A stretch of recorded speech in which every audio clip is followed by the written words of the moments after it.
Good morning students, कैसे हैं आप सभी। स्टूडेंट्स, सोशलॉजी में हम अध्याय 5 समाजशास्त्र अनुसंधान पद्धतियां पढ़ रहे हैं और इसके अंतर्गत हमने जो समाजशास्त्र अनुसंधान के कुछ पद्धतिशास्त्र मुद्दे जैसे कि समाजशास्त्र में वस्तुनिष्ठता तथा व्यक्तिपरकता, बहुविधि पद्धतियां तथा पद्धतियों का चयन, सहभागी प्रेक्षण आदि के बारे में पढ़ा।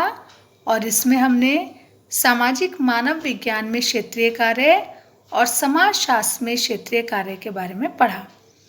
अब बच्चों, हम समाजशास्त्र में क्षेत्रीय कार्य के अंतर्गत आज हम पढ़ेंगे सहभागी प्रेक्षण की कुछ सीमाएं। स्टूडेंट्स, अब तक हमने पढ़ा कि जो सहभागी प्रेक्षण है वो क्या कर सकता है।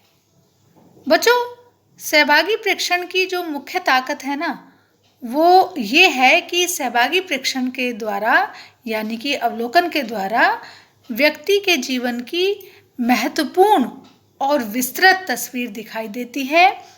और बच्चों, ये आंतरिक दृष्टिकोण ही होता है जो क्षेत्रीय कार्य करते समय जो समय दिया जाता है या जो प्रयास किया जाता है उसके बदले में अनुसंधानकर्ता को प्राप्त होता है। बच्चों, अधिकतर जो अन्य अनुसंधान पद्धतियां हैं वे काफ़ी लंबे समय के बाद भी किसी क्षेत्र का विशद ज्ञान प्राप्त होने का दावा नहीं कर सकती।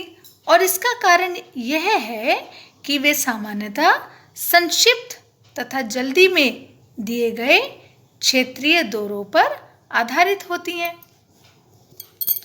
और बच्चों, जो क्षेत्रीय कार्य हैं उनमें प्रारंभिक प्रभावों में सुधार करने की गुंजाइश होती है जो कि प्राय त्रुटिपूर्ण या पूर्वाग्रहित हो सकती है। स्टूडेंट्स, ये अनुसंधानकर्ता की रुचि के विषय में हुए परिवर्तनों को जानने तथा विभिन्न परिस्थितियों के या संदर्भ के प्रभाव जानने में भी सहायता करता है। उदाहरण के लिए बच्चों, यदि किसी वर्ष अच्छी फसल होती है या किसी वर्ष बुरी फसल होती है तो उस साल में सामाजिक संरचना या संस्कृति के विभिन्न पक्षों को जाना जा सकता है। ठीक उसी तरह बच्चों, रोजगार और बेरोजगार व्यक्तियों का जो व्यवहार है वो भी अलग अलग हो सकता है, इत्यादि इत्यादि। स्टूडेंट्स, सहभागी प्रेक्षक क्योंकि जिस समाज या संस्कृति का अध्ययन कर रहा है वो उस क्षेत्र में अपना पूरा समय बिताता है, इसलिए वो अनेक त्रुटियों या गलतियों या पूर्वाग्रहों से बच सकता है। लेकिन सर्वेक्षणों, प्रश्नावलियों या अल्पकालीन प्रेक्षणों के द्वारा जो त्रुटियां या पूर्वाग्रह हैं उनसे नहीं बचा जा सकता है। स्टूडेंट, सभी अनुसंधान पद्धतियों यानी कि रिसर्च की तरह जो क्षेत्रीय कार्य होते हैं उनकी भी कुछ कमजोरियां होती हैं, नहीं तो सभी जो समाज विज्ञानी हैं वो इसी एक पद्धति का प्रयोग कर रहे होते। बच्चों, जैसा कि आप सभी जानते हैं कि जो क्षेत्रीय कार्य है वो लंबे समय तक चलता है और किसी एक अकेले अनुसंधानकर्ता द्वारा किया जाता है, इसलिए ये विश्व के एक छोटे से भाग को ही अनुसंधान में शामिल कर पाता है। सामान्य तौर पर अनुसंधानकर्ता किसी गांव या छोटे से समुदाय पर अध्ययन करता है और हम ये निश्चित नहीं कर पाते हैं कि मानव विज्ञानी या समाजशास्त्री द्वारा क्षेत्रीय कार्य के दौरान जो किए गए प्रेक्षण हैं बड़े समुदाय यानी कि दूसरे गांवों, क्षेत्रों या देश में भी अधिक रूप से समान होते हैं।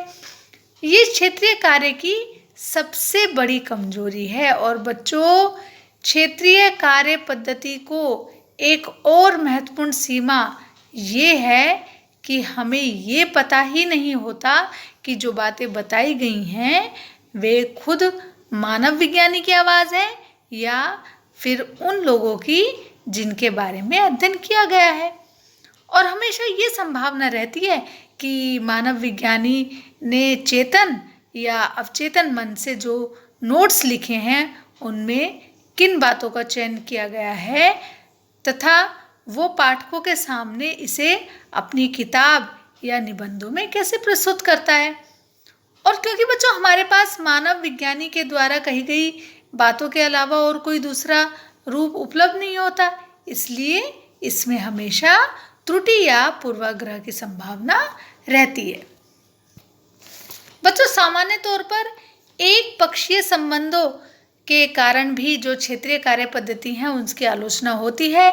एक पक्षीय यानी जैसा कि अभी हमने पहले बताया कि अध्ययनकर्ता ने किसी भी समुदाय के लोगों या गांवों के बारे में हमें जानकारी दी और हमने मान लिया कि भाई समाजशास्त्री प्रश्न पूछते हैं और उत्तर प्रस्तुत करते हैं।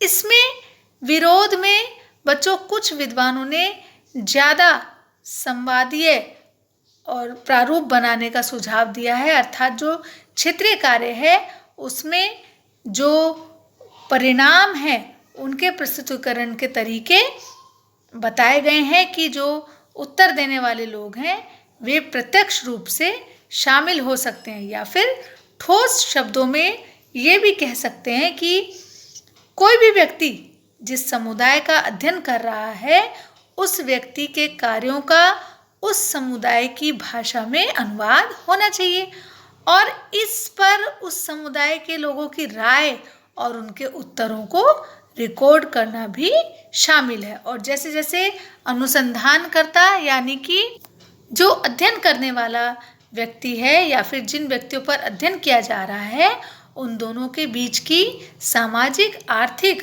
और राजनीतिक दूरी कम होगी, वैसे वैसे ही इस बात की संभावना बढ़ जाती है कि विद्वानों के जो कथन हैं उन पर लोगों द्वारा प्रश्न किए जाएंगे, इन्हें मान लिया जाएगा और लोगों द्वारा इन्हें खुद ही ठीक कर लिया जाएगा। और स्टूडेंट्स ऐसी स्थिति में जो समाजशास्त्रीय अनुसंधान है वो ज़्यादा कठिन हो जाएगा, लेकिन लंबे समय के लिए यह अच्छी बात ही हो सकती है क्योंकि इसमें सामाजिक विज्ञान को आगे ले जाने में और जनतंत्रीय बनाने में सहायता मिलेगी। बच्चों आज हमने सहभागी प्रेक्षण की कुछ सीमाओं के बारे में पढ़ा और अब हम नेक्स्ट लेक्चर में सर्वेक्षण के बारे में पढ़ेंगे। सभी बच्चे एक बार फिर से जितना अभी तक हमने पढ़ाया है उसको अच्छे से रिवाइज करेंगे, अच्छे से पढ़ेंगे।